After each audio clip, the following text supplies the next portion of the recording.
बड़े अक्षरों में पढ़ें, सुने और मंथन करें। हम प्रतिदिन प्रातः 4 बजे, 6 बजे, शाम को 4 बजे, 8 बजे 4 बार मुरली मंथन करते हैं।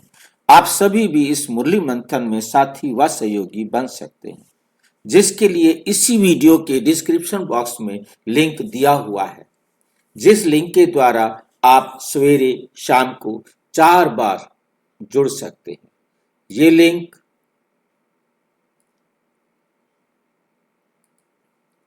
चारों बार के लिए एक ही रहता है, रोजाना के लिए एक ही रहता है।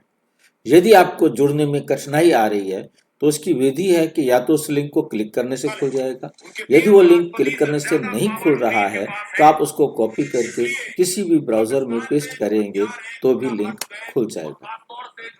फिर भी आपको सफलता नहीं मिलती है तो आप इसी वीडियो में जो आप देख रहे हैं, नीचे चलती हुई लाइन में व्हाट्सएप नंबर दिखाई दे रहा है, उस पर मैसेज करके आप लिंक पुनः प्राप्त कर सकते हैं, प्रश्न पूछ सकते हैं, आपका कोई सुझाव है तो वो भी आप दे सकते हैं। अच्छा, ओ शांति। और आज की साकार मुरली का सार। मीठा मीठा बाबा कहते मीठे बच्चे, सत्य बाप द्वारा संगम पर तुम्हें सत्य का वरदान मिलता है। सत्य बाप द्वारा, क्योंकि ये सारी दुनिया एकदम झूठी काया, झूठी माया, झूठा संसार बन जाती है। एक गॉड को ही सत्य कहा जाता है, सत्यम शिवम सुंदरम कहा जाता है। वो स्वयं सत्य आकर सिवाय गॉड के और कोई दूसरा संपूर्ण सत्य नहीं दे सकता। सत्य की परिभाषा भी नहीं दे सकता। परमात्मा ही आकर सत्य की परिभाषा देते हैं और सत्य समझाते हैं। सत बाप द्वारा संगम पर तुम्हें सत्य का वरदान मिलता है। परमात्मा आकर सत्य का वरदान अर्थात सत्य जीवन जीने की विधि जो परमात्मा आकर सिखाते हैं। सबसे पहला सत्य है कि हम आत्मा, आत्मा समझ आत्माओं के साथ व्यवहार में आना, यही सत्य जीवन है। इसलिए अब सत्य हमें मिला है, अब हमने सत्य बोलना है, झूठ अब हम नहीं बोल सकते, क्योंकि सत्य बाप मिला है, सत्य ज्ञान मिला है, सत्य की रोशनी मिली है, सत्य का मार्ग हमें मिला है, जिस पर चलकर हम सतयुग, जहां केवल सच्चाई के आधार पर ही जीवन चलता है, आत्म स्मृति में ही जीवन चलता है, वही अब हमें परमात्मा सिखा रहे हैं। अब हमें मिला है कि हम अमर, अजर, अविनाशी आत्मा है। अब हमें आत्मा समझने से कोई भय नहीं लगता। भय लगता है जब हम स्वयं को मरने वाली देह समझते। भय लगता है जो इस विनाशी देह से संबंधित संबंध है, वस्तुएं हैं, जो भी है, क्योंकि ये देह विनाशी है तो देह के सारे संबंध भी विनाशी। जिनके प्रभाव में हम भयभीत होते हैं, दुखी होते हैं और दुख से बचने के लिए अपने आप को और झूठ और झूठ और झूठ में फंसाते जाते। झूठ से निकलने के लिए झूठ बोलते रहते और झूठ से निकल नहीं सकते। अब बाबा आकर वो सत्य देते हैं, जिस सत्य के आधार पर हम पुनः फिर से अपने जीवन को श्रेष्ठ बनाने में सक्षम हो सकते। प्रश्न, निर्विकारी बनने के लिए आप बच्चों को कौन सी मेहनत जरूर करनी? अब हम बनना चाहते हैं निर्विकारी। अब हम निर्विकारी बनना चाहते हैं तो हमें क्या करना होगा? कौन सी मेहनत जरूर करनी पड़ेगी? आत्म अभिमानी बनने की मेहनत जरूर करनी होगी, क्योंकि निर्विकारी बनती कौन है? आत्मा। निर्विकारी होती कौन है? आत्मा। विकारी बनती है वो जैसे जैसे देह के प्रभाव में आती जाती है, देह के आधार पर अपना जीवन निश्चित करती है। भ्रिकुटी के बीच में आत्मा को ही देखते हैं। भ्रिकुटी के बीच में किसको देखते हैं? आत्मा को देखते हैं। भ्रिकुटी के बीच में आत्मा को देखने का अभ्यास कर। सत्य में ये गाड़ी आप नहीं हो, ये शरीर आप नहीं हो, ये शरीर भी आपके संबंधी का नहीं है। आपका संबंधी आत्मा है जो उस गाड़ी को, उस शरीर को चला रही है।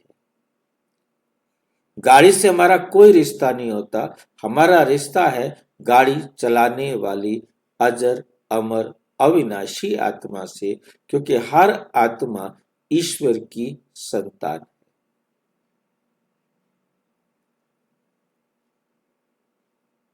तो हम सभी आत्माएं एक ईश्वर की संतान, आपस में भाई भाई।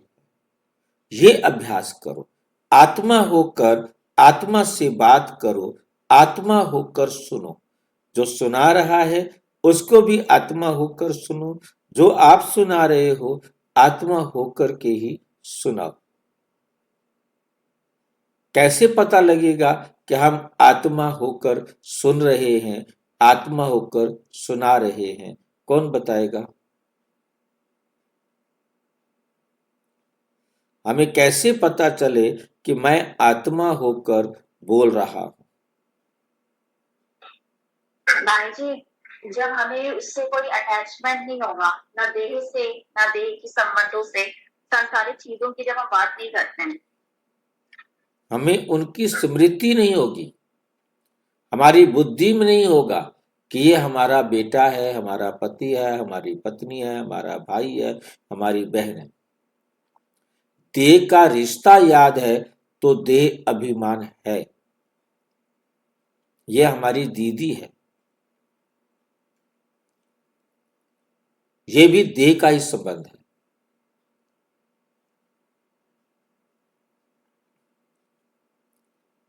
बहुत अच्छी तरह इस बात को समझना है। देह का संबंध, ये हमारा पड़ोसी है, यह हमारा नौकर है, यह हमारी बिरादरी के हैं, या हमारे गांव के हैं। तो देह के संबंध स्मृति में है, या हमारे देश का है। तो देश, देह, सारा दुनिया की जो संबंध है वो हमको याद है। तो जब हमें देह के संबंध की स्मृति है तो हम नेचुरल आत्मा समझकर व्यवहार में नहीं आ रहे। तो हमें बहुत अच्छी तरह अपने आप को आत्मा निर्णय निश्चित करना है और सामने वाले को आत्मा निश्चित करना है। आत्मा आत्मा, हम भाई भाई हैं। वो भी अमर आत्मा है, मैं भी अमर आत्मा हूं, और हम मिले हैं, हम केवल और केवल बाबा के ज्ञान को लेने और देने के लिए ही मिले। अब हमारा समय बाबा की श्रीमत पर ही चलना है। हमने हर आत्मा को बाबा का ही संदेश देना है, ताकि वे भी अपना अधिकार लेकर सतयुग में अपना पद निश्चित कर सके। आत्मा होकर के ही सुनो, देह पर दृष्टि ना जाए। क्योंकि हम यदि किसी को कोर्स भी करा रहे हैं, हम यदि किसी को ट्रेनिंग भी दे रहे हैं, तो हमें उसके उनके अंग दिखाई नहीं दे। अंग है, ड्रेस है भाई। अब उस ड्रेस के अंदर हमारा संबंध आत्मा से है। तो जब हम उन अंगों से, उसके शरीर के रंग से, रूप से, ड्रेस से, किसी भी प्रकार की दुनिया वाली वस्तु से हमें बार बार उसे देखने की इच्छा होती है, तो वो भी क्या है? देह अभिमान। जब हमारी दृष्टि में देह है तो हम ज्ञान सुना रहे हैं रूहानी, तो नहीं प्रभाव डालेगा, तो उसका प्रभाव नहीं होगा। इसलिए बाबा ने बहुत बड़ी वंडरफुल बात है कि बहनों को इस सेंटर के लिए इंचार्ज चुना, क्योंकि उनके पास ये मर्यादा, ये लिमिटेशंस बहुत अच्छी तरह होती हैं और वो उनको ध्यान में रखकर कभी भी अपनी बुद्धि को डिस्टर्ब नहीं होने देती। परंतु 5-7% ऐसी बहनें हो सकती हैं जो अपने आप पर कंट्रोल ना रख सकते हो, ऐसा होता है। बाकी 95%, 90% बहनें कंट्रोल में रह सकती हैं। इसलिए संस्था की बहुत बड़ी विशेषता है कि संस्था को बहनों के हाथ में दिया।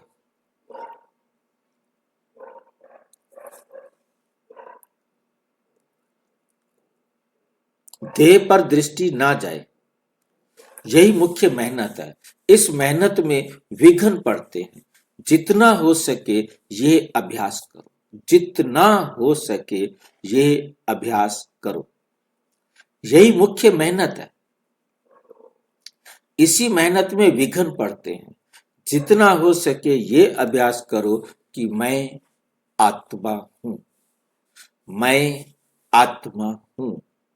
अपने आप को स्मृति दिलाएं कि मैं ये देह नहीं हूं, ये मेरी गाड़ी है, मैं ये गाड़ी नहीं हूं। मैंने कितनी गाड़ियां बदली, कितनी गाड़ियां और बदलूंगा। हर कल्प मैं सारा कल्प, सारा नाटक जितना कहो, मैं जब तक इस संसार में आता हूं मैं गाड़ी बदलता ही रहता हूं। कितनी अनगिनत गाड़ियां, अनगिनत गाड़ियां तो नहीं कहेंगे क्योंकि गाड़ियां तो लिमिटेड है। जितनी भी गाड़ियां हैं उन गाड़ियों को अनगिनत बार, उन गाड़ियों को हर कल्प मुझे वही गाड़ियां मिलती हैं। अनगिनत बार मैं इन गाड़ियों को यूज कर चुका हूं। अनगिनत कल्प बीत चुके हैं। अनगिनत कल्प बाद मुझे यही यही गाड़ियां फिर से मिलनी है और मैंने उसी प्रकार से इनको यूज करना है। मैं ये गाड़ियां नहीं हूं। ये गाड़ियां ड्रामा अनुसार हूबहू वैसी की वैसी मुझे हर कल्प में मिलती है, मिलती रहेंगी। वैरायटी नाटक है तो वैरायटी पार्ट मिलता ही रहेगा। मैं आत्मा हूं जो हर कल्प मैं उसी प्रकार से आकर अपना पार्ट बजाता हूं और फिर मैं घर चला जाता हूं। अब घर जाने का समय है, मुझ आत्मा को घर जाना है। इस संसार की कोई भी वस्तु मेरे साथ घर नहीं जा सकती, मेरे साथ घर नहीं जा सकती। ये बात जितना जितना अच्छी तरह हम समझाते जाएंगे उतना हमारा उससे अटैचमेंट टूटता जाएगा। ये सभी आत्माएं भी अपने आप अपने घर चली जाएंगी। कोई भी मेरे लिए वेट नहीं करेगी, मैं भी किसी के लिए वेट नहीं करूं। तो ये भी अटैचमेंट खत्म हो जाता है कि मैं उनको बता तो दूं घर जाने का टाइम है, क्योंकि मैं तो बाबा के पास पढ़ती हूँ। नहीं, चाहे आप पढ़ते हैं या नहीं पढ़ते हैं, वो पढ़ते हैं या नहीं पढ़ते हैं, एक्यूरेट टाइम पर सभी आत्माओं को जाना है।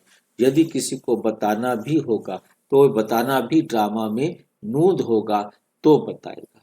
यदि ड्रामा में नूद नहीं है तो नहीं बताएगा।